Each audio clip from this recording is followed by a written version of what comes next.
The latest IGN Zombies review has dropped, and they're getting ratioed almost as hard as my last video, so let's talk about it. Is this potentially the worst IGN review of all time? Let's get into their exact arguments of what they liked and didn't like about Black Ops 7. Let's break it down and see if they're right or wrong. First off, I just want to point out, they start off this article with this holy cringe line. Ladies and gentlemen, beloved they, thems, the zombie curious, wretched undead, at last my watch is over, mostly. When I read this for the first time, my jaw literally dropped. I mean, I don't know where language like this belongs in an IGN article. It is just the weirdest phrasing and wording I have ever seen in like a professional gaming outlet. I think the beloved they thems line was said with good intentions, but it just comes off as very weird and strangely forced, and it is just very odd language. But let's just move on. How the article really should have started was, after 2 weeks of ups and downs with the Call of Duty Black Ops 7 Zombies mode,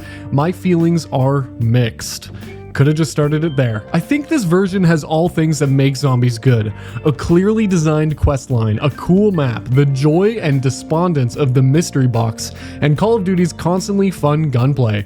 But those returning strengths don't shine this year in the way they usually do, with an Easter egg hunt that's too big, too time-consuming, and too unwieldy to wholeheartedly recommend.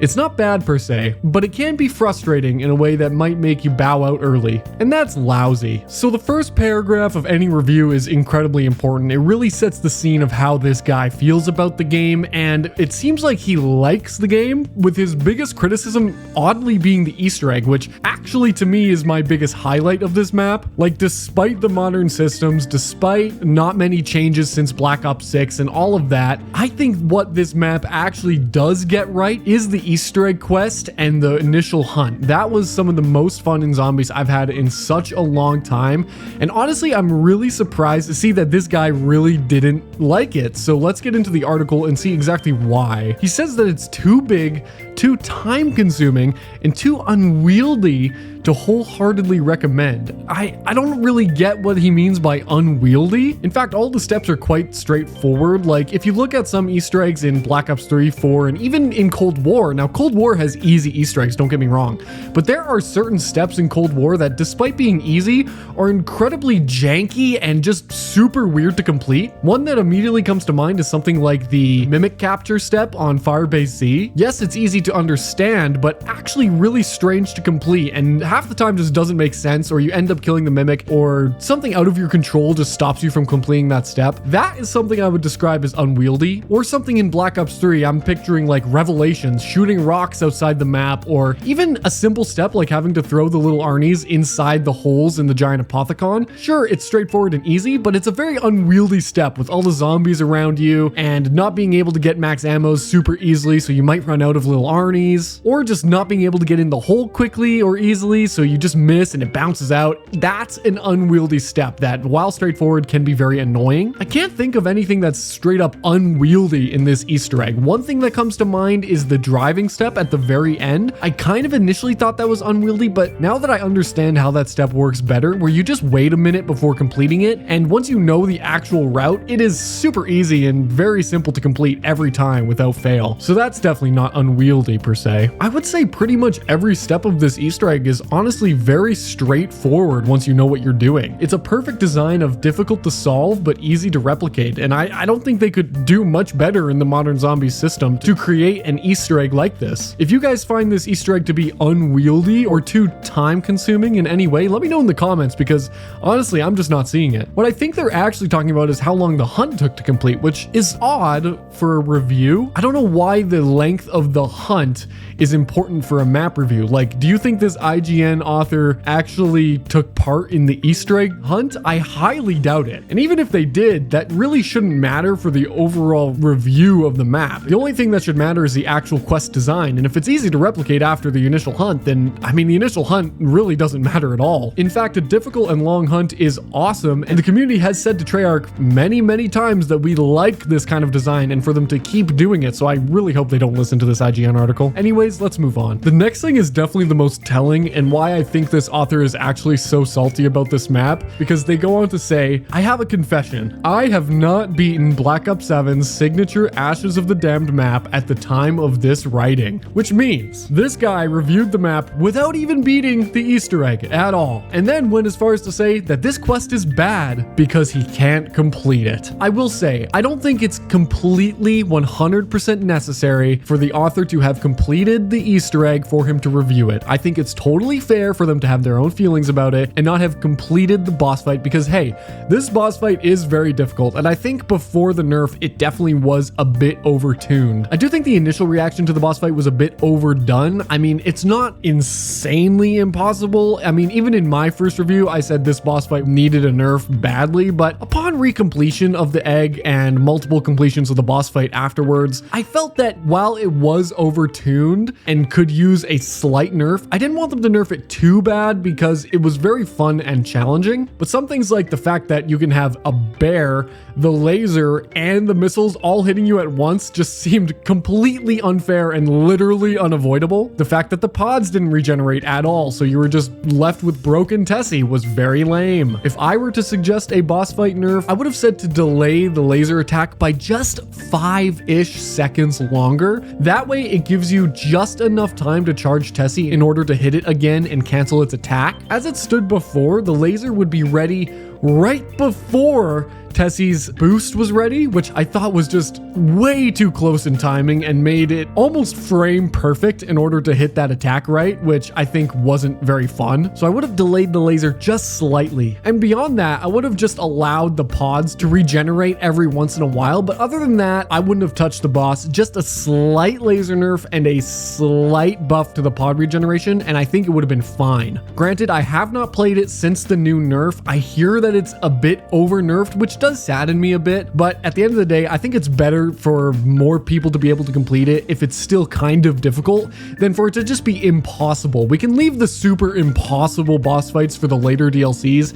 I don't think map 1, the on-disc map, should have an impossible boss fight because at the end of the day, this is what most people are going to be playing. So with all that said, I don't think the author is entirely to blame for not being able to complete this boss because, like I said, it was very difficult. But to say that the whole quest is unwieldy and to kind of base your whole review off of your sourness of the boss fight, I don't think is really fair at all. I mean, that's like calling a Dark Souls game or Elden Ring or something like that a bad game because you're just not good enough to defeat the boss. I don't think that's a fair criticism at all because there are people who like these harder games and are very much good enough to complete it in their current stance. Let's also mention that the main quest of a zombies map, and especially the boss fight, these aren't things that are integral to the gameplay of the map, right? These are added quests. I mean, you look back in the day and most people who played Black Ops 1, 2, even 3 zombies never touched the main quests, never completed the boss fights, and you can still have a fun experience playing zombies in your own way. I mean, there's completely different communities who only like high rounds or only like side quests or only like just playing the game casually, and that's fine. And I have to say to those people, the main quest probably just isn't for you, and that's okay. There can be something in the game that's difficult, fun to complete for the hardcore player, and just isn't made for the casual player. That's totally fine. There's a lot in this map and a lot in this game that is for the casual player, and you should be enjoying that part of the game if that's what you enjoy. So to once again base this review off of a boss fight that you can't complete when it just sounds like you're a casual player, I don't think that's fair at all. This is obviously for the more hardcore,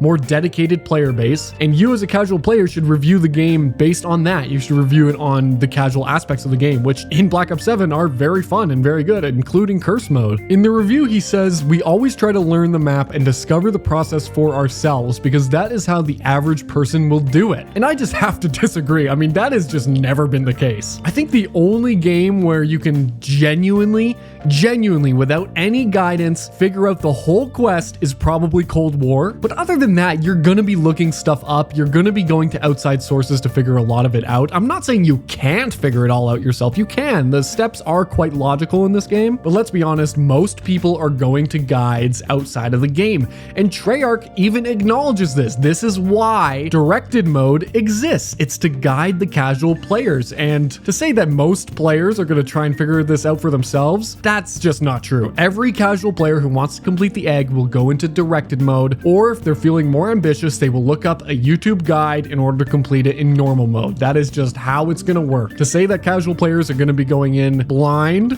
and try and figure out for themselves is not true and never has been true. And if you think that's true, you probably started playing during Cold War. I'm sorry. One thing I want to point out that I love about this article is that he says one of his main pain points is that you can't build your loadout until you're level 4 and you're stuck with a pistol until level 4. I just think that is so hilarious. Clearly this person, I mean, they must have started playing during Cold War or something. Oh no, you have to start with a pistol. Zombies would never do that. That's so weird. And not to mention, what will that take? One, maybe half a game of Ashes of the Damned? You could probably like exfil on round 15 and already be level 4 and be able to create your class. The fact that that's even a factor in your review is so bad faith. He goes on to say that the Easter egg seems a bit pay to win because of how hard it is and that you need gobblegums to complete it. Now, at first, I kind of agreed with him a little bit because my first actual completion of the boss fight, all 4 of our team had to use a bunch of really good gobblegums to even get through it. So I kind of thought, man, is this actually pay to win? But I'm going to push back on that a little bit now. After understanding the boss fight, I was able to complete it with friends with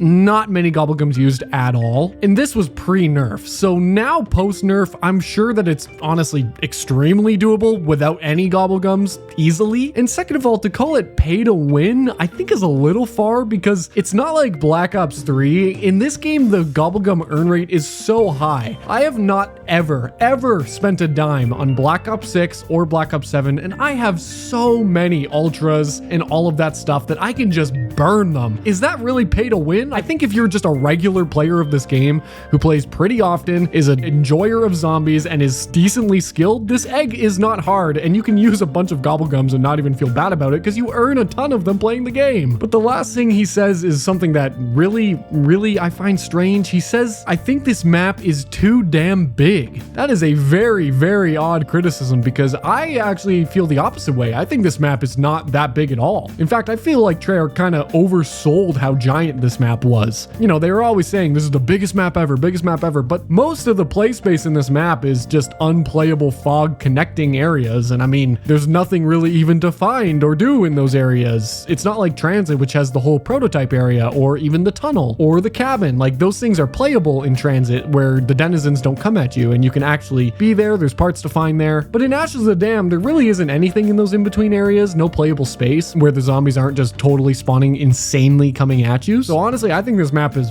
too small. Because if you actually put together all the areas, it's not a gigantic map, and every area on its own is not very big or expansive. The only one that kind of feels big is Ashwood. I was kind of hoping Cosmodrome would feel huge, but that is a very small location. The diner feels tiny, farm feels tiny, every location feels small. Even though it has a lot of play space, the map doesn't feel very big.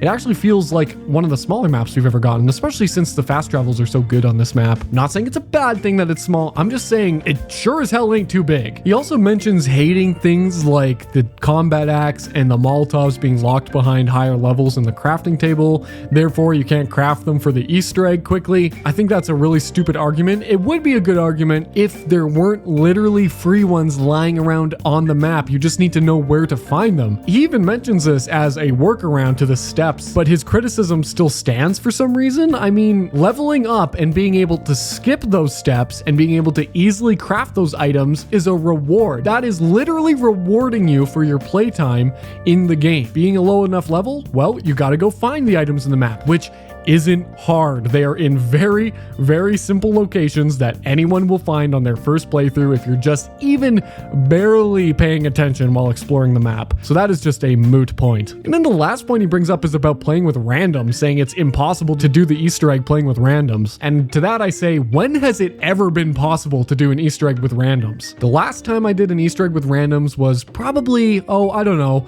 Black Ops 2 on the PS3. And that was because on the PS3, everyone was forced to talk, and it was still extremely difficult. We would back out and join new lobbies and leave and join, waiting for the right guy to say, yes, I know how to do the Easter egg, and then you would party up with them. You don't just party up with any old random who doesn't know what the hell they're doing. So that being a criticism of the game is very odd.